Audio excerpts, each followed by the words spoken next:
આપણને ઘણીવાર આવા સમાચાર સાંભળવા મળે કે કોઈ પણ જૂની અદાવત રાખીને ખાર રાખીને વ્યક્તિનો જીવ લઈ લેવામાં આવે, વ્યક્તિઓ પર હત્યા કરી દેવામાં આવે। પછી એ જે અદાવત હોય, ખાર હોય, એના સમયગાળા પણ એટલા મોટા હોય કે વર્ષો જૂના કોઈ ઝઘડાઓ હોય અને એનો અદાવત રાખીને વ્યક્તિનો જીવ લઈ લીધો।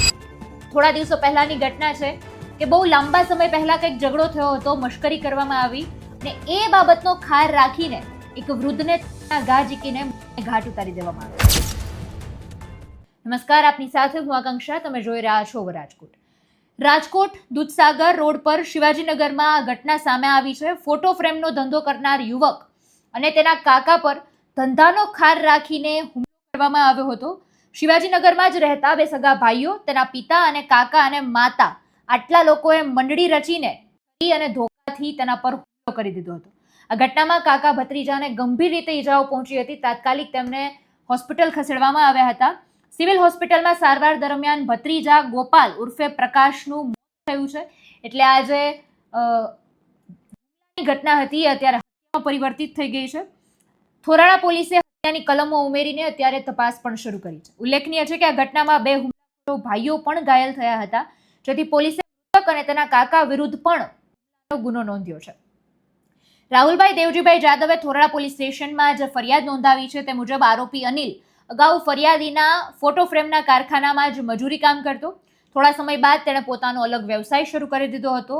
ચાલુ ધંધામાં ગ્રાહકો તેમજ પેઢીઓ પોતાની તરફ વાળવાનું તેણે શરૂ કરી દીધું હતું અને આ જ બાબતે રાહુલભાઈના ભાઈ ગોપાલ અનિલે અગાઉ તેને ટોક્યો અને ઠપકો આપ્યો। આ જ બાબતનો ખાર રાખીને કાકા ભત્રીજા પર હુમલો કરવામાં આવ્યો, જેમાં ભત્રીજો ગોપાલ નામનો જે એ યુવક છે તેનું મૃત્યુ થઈ ગયું છે। હાલ અત્યારે પોલીસે આ દિશામાં તપાસ પણ હાથ ધરી દીધી છે, કારણ કે ફરિયાદી રાહુલભાઈ પોતાના ઘરે તેના પરિવાર સાથે હાજર હતા ત્યારે તેમના મિત્ર મનીષે તેમને ફોન કરીને કીધું કે અનિલના ઘર પાસે તેમના ભાઈ ગોપાલ સાથે ઝઘડો થઈ ગયો છે।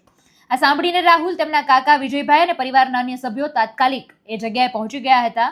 પહોંચતા જ તેમણે જોયું કે આરોપી અનિલ, સુનિલ, પિતા રમેશભાઈ, માતા હંસાબેન અને કાકા ભાવેશભાઈ એક સંપ થઈને ગોપાલ તથા તેના મિત્ર ભરતને ગાળાગાળી કરી રહ્યા હતા। આ દરમિયાન મામલો શાંત પાડવા અને સમાધાન કરવાનો પ્રયાસ કર્યો।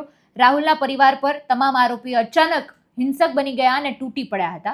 જોકે આ ઘાતક હુમલા દરમિયાન આરોપી સુનિલે ઉશ્કેરાઈને પોતાના પાસે છુપાવીને રાખેલી એક છરી જે હતી તેનો સીધો જ ગોપાલના પેટમાં ઊંડો ઘા ઝીકી દીધો હતો અને તેના કારણે ગોપાલનું મૃત્યુ થઈ ગયું છે।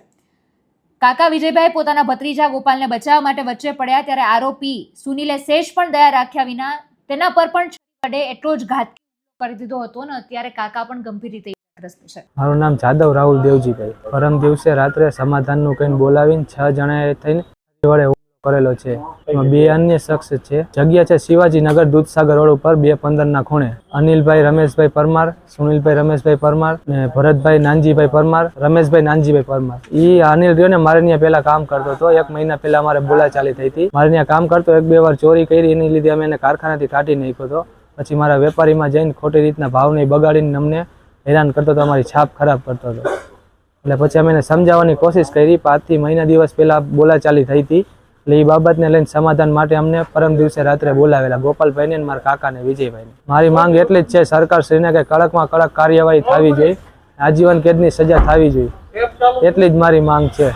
જોકે હાલ અત્યારે પોલીસે હત્યાની કલમો ઉમેરીને આ દિશામાં વધુ તપાસ પણ હાથ ધરી છે। સમગ્ર મામલાને તમે કઈ રીતે જુઓ છો, કમેન્ટમાં જણાવજો। નમસ્કાર।